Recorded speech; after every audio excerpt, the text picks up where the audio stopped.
Rightio, so the next step we're going to do is we're now going to actually start building something that's in 3D. So we'll click on Create Sketch, click on here, and we're going to create a rectangle to zoom in here. Get this, place in one corner. I'm just going to go roughly about in the middle of the blue lines. I think that'll do me pretty well. Finish sketch, and what I'm going to do now is I'm going to extrude it so it's the 10.7 millimeters that it wants to be. So I'm just going to extrude, and then go 10.7. And now we have our kind of the body of our watch. The next thing we're going to do is we're going to create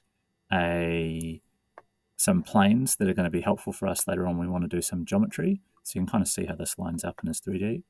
So the first thing we're going to do is we're going to use the construction thing to construct some mid-planes.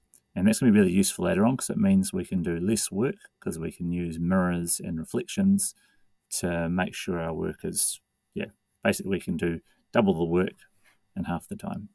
So first thing we're going to go is we're going to go mid-plane. So click on mid-plane, click on that side, and that side. Okay, and you can see we've now got a plane that's perfectly in the middle of our shape. Then we're going to construct another one. So construct mid-plane here and here. And now you've got the other mid-plane going the other way. And one final thing we're going to do is we're going to go construction, and we're going to create an axis that's through two planes. So we'll click on that one, we'll click on that plane, and that plane, and now I've got a rotation axis that goes right through the very middle of our watch. Probably we could do one more mid-plane. We may not end up using it, but it's maybe useful to have it. So first go construct plane. We're going to do mid-plane again. So look at the top, and then the bottom. And now we've got all of the possible planes there ready to go. That'll probably do for this chapter, but we might round off the corners because that's quite a fun thing to do too.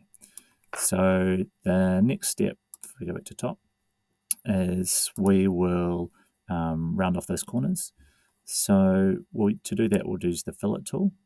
So we'll just go and fillet, and we'll click 4 at once, and we'll rotate around. What will we go for? I think we'll try for looking at this here, if that's 38 millimeters, I think a radius of 10 for a start. And get one on the last of that edge. For some reason not letting me pick it, so we'll just go OK. And then we'll come back and do another one. Don't know why it wasn't letting me do that before. If we go top, 10 millimeters looks pretty good for reflecting that shape there.